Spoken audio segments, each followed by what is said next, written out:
4ാം ക്ലാസ്സിലെ തദ്രീബു തിലാവയിലെ രണ്ടാമത്തെ പാഠം അൽ വഹ്ദത്തു സാനിയ. ദുൽഖഅദ് മാസത്തിൽ ലഭിക്കുന്ന ക്ലാസുകളുടെ എണ്ണം 24. സൂറത്തു ശുഅറയിലെ 41-ാമത്തെ ആയത്ത് മുതൽ സൂറത്തു നംലിലെ 55-ാമത്തെ ആയത്ത് വരെ പാരായണം പരിശീലിക്കാം. സൂറത്തുൽ ബയ്യിന മനഃപ്പാഠമാക്കാനുള്ള സൂറത്ത്. സൂറത്തുകൾ പരിചയപ്പെടാം. സൂറത്തു ശുഅറ മക്കിയ, മക്കയിലാണ്. നബി തങ്ങൾക്ക് ഹിജ്റക്ക് മുമ്പ് മക്കയിൽ അവതരിക്കപ്പെട്ട സൂറത്താണിത്. ആയത്തുകളുടെ എണ്ണം 227. അതിൻ്റെ സൂറത്തിൻ്റെ ക്രമ നമ്പർ 26. സൂറത്തു നംല് മക്കിയ, ആയത്തുകളുടെ എണ്ണം 93. സൂറത്തിൻ്റെ ക്രമ നമ്പർ 27. പാരായണം കേട്ട് പരിശീലിക്കാം. സൂറത്തു ശുഅറ, സൂറത്തു നംല്, ഈ രണ്ട് സൂറത്തുകളുടെ QR കോഡാണിത്. ഇത് സ്കാൻ ചെയ്ത് കഴിഞ്ഞാൽ ഈ രണ്ട് സൂറത്തുകളുടെ പാരായണം കേൾക്കാം. അഹ്കാമുൽ മീമിസ് സാക്കിന, സുക്കൂനുള്ള മീമിൻ്റെ വിധികൾ. അൽ ഇൽഹാറു, ഇൽഹാർ എന്നാൽ വെളിവാക്കൽ. സുക്കൂനുള്ള മീമിന് ശേഷം മീമും ബാവും അല്ലാത്ത ഏത് അക്ഷരം വന്നാലും മീമിന് ഉന്നത്ത് നൽകാതെ വ്യക്തമായി ഉച്ചരിക്കണം. ഇതിനെ ഇൽഹാർ എന്ന് പറയുന്നു. സുക്കൂനുള്ള മീമിന് ശേഷം മീമും ബാവുമല്ലാത്ത ഏത് അക്ഷരം വന്നാലും സുക്കൂനുള്ള മീമിനെ വെളിവാക്കി ഉച്ചരിക്കണം, അല്ലെങ്കിൽ വ്യക്തമാക്കി ഉച്ചരിക്കണം. ഇതിന് ഇൽഹാർ എന്ന് പറയുന്നു. ഹും പ്ലസ് ഫീഹി, സുക്കൂനുള്ള മീമിന് ശേഷം ഫാ വന്നു. ഹും ഫീഹി, ഇതിനെ ഹും ഫീഹി, സുക്കൂനുള്ള മീമിനെ വ്യക്തമായി ഉച്ചരിക്കണം. അടുത്തത് അം വാലുൻ, അം പ്ലസ് വാലുൻ, സുക്കൂനുള്ള മീമിന് ശേഷം വാവ് വന്നു. അം വാലുൻ, സുക്കൂനുള്ള മീമിനെ വ്യക്തമാക്കി ഉച്ചരിക്കണം. അടുത്തത് സുക്കൂനുള്ള മീമിന് ശേഷം വാവ്, താ, ദാല് എന്നീ അക്ഷരങ്ങൾ വരുന്ന 2 പദങ്ങൾ വീതം പാഠഭാഗത്തു നിന്ന് കണ്ടുപിടിക്കാം, എഴുതി പരിശീലിക്കാം. ഖുർആൻ എടുക്കുക. സൂറത്തു ശുഅറയിലെ 41-ാമത്തെ ആയത്ത് മുതലാണ് പാഠഭാഗം. ഇതിലെ സുക്കൂനുള്ള മീമിന് ശേഷം വാവ് വന്നിട്ടുണ്ടോയെന്ന് നോക്കാം. ഹിബാലഹും വ ഇസിയഹും, സുക്കൂനുള്ള മീമിന് ശേഷം വാവ് വന്നതിന് ഒരു ഉദാഹരണമായി. അടുത്തത് വ ഇസിയഹും വഖാലു, രണ്ടാമത്തെ ഉദാഹരണമായി.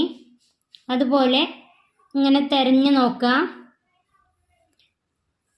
ഐദിയക്കും വ അർജുലക്കും, മൂന്നാമത്തെ ഉദാഹരണമായി. 2 എഴുതിയാൽ മതി. അതുപോലെ സുക്കൂനുള്ള മീമിന് ശേഷം താ വന്നതിന് ഉദാഹരണം തിരയാം. സൂറത്തു ശുഅറയിലെ ലഇല്ലം തൻതഹി, ഒരു ഉദാഹരണം. ലഇല്ലം തൻതഹി, സുക്കൂനുള്ള മീമിന് ശേഷം താ വന്നു. ലഅല്ലക്കും തഖ്ലുദൂൻ, സുക്കൂനുള്ള മീമിന് ശേഷം താ വന്നു.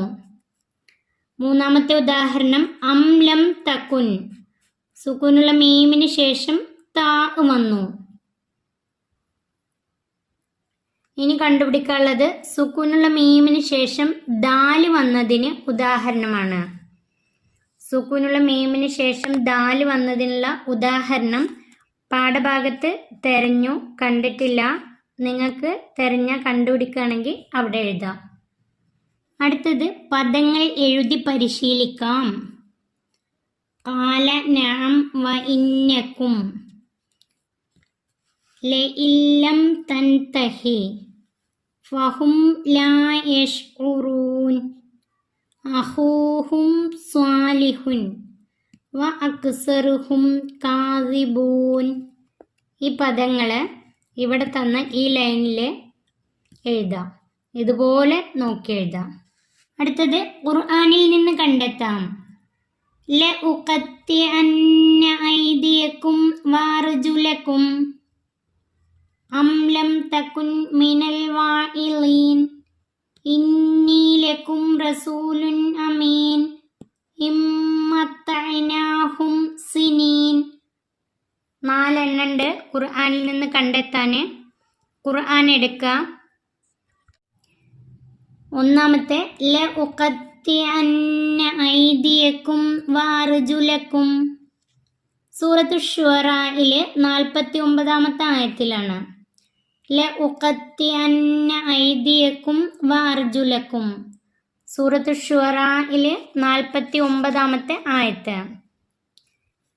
അതിൽ രണ്ടാമത്തെ അം ലം തകും മിനൽ വാഇലീൻ, അത് സൂറത്തു ശുഅറയിലെ 136-ാമത്തെ ആയത്താണ്. അം ലം തകും മിനൽ വാഇലീൻ 136-ാമത്തെ ആയത്ത്. അടുത്തത് ഇന്നി ലകും റസൂലുൻ അമീൻ, അത് സൂറത്തു ശുഅറയിലെ ഇന്നി ലകും റസൂലുൻ അമീൻ എന്നത് 125-ാമത്തെ ആയത്താണ്. 125-ാമത്തെ ആയത്താണ് സൂറത്തു ശുഅറയിലെ ഇന്നി ലകും റസൂലുൻ അമീൻ. അതിൽ നാലാമത്തെ ഇമ്മത്തഅനാഹും സിനീൻ, നാലാമത്തെ സൂറത്തു ശുഅറയിലെ ഇമ്മത്തഅനാഹും സിനീൻ 205-ാമത്തെ ആയത്താണ്. സൂറത്തു ശുഅറയിലെ 205-ാമത്തെ ആയത്താണ്. ഇത് നിങ്ങൾ സ്വന്തമായിട്ട് തിരഞ്ഞ് കണ്ടുപിടിക്കുക. കിട്ടണില്ലെങ്കിൽ ഈ പറയുന്ന ആയത്തും സൂറത്തും എഴുതി വെക്കാം. അടുത്തത് നമുക്ക് ശീലിക്കാം. ദുആഉൽ ഖുർആൻ. റബ്ബന ആമന്ന ഫഗ്ഫിർ ലന വർഹംന വ അൻത ഖൈറുർ റാഹിമീൻ. ഈ ദുആ പഠിക്കാനുള്ളതാണ്, മനപ്പാടാക്കാനുള്ളതാണ്. റബ്ബന ആമന്ന ഫഗ്ഫിർ ലന വർഹംന വ അൻത ഖൈറുർ റാഹിമീൻ. അടുത്തത് മാസാന്ത മൂല്യനിർണയം. അധ്യാപകൻ കുട്ടിയുടെ മാസാന്ത പഠന പ്രവർത്തനങ്ങൾ വിലയിരുത്തി താഴെ യോജിച്ച കോളത്തിൽ സ്റ്റാർ നൽകുക. നിങ്ങളുടെ പഠന പ്രവർത്തനങ്ങൾക്കനുസരിച്ച് ഈ കോളങ്ങളിൽ നിങ്ങൾക്ക് സ്റ്റാർ ലഭിക്കും. ഈ പാഠം ഇവിടെ അവസാനിക്കുന്നു. 1ാമത്തെ പാഠത്തിൻ്റെ വീഡിയോ ചാനലിൽ അപ്ലോഡ് ചെയ്തിട്ടുണ്ട്. 4ാം ക്ലാസ്സിലെ പ്രിയപ്പെട്ട കുട്ടികൾക്ക് ഈ വീഡിയോ ഉപകാരപ്പെട്ടാൽ ചാനൽ സബ്സ്ക്രൈബ് ചെയ്യാനും ലൈക്ക് ചെയ്യാനും മറക്കല്ലേ.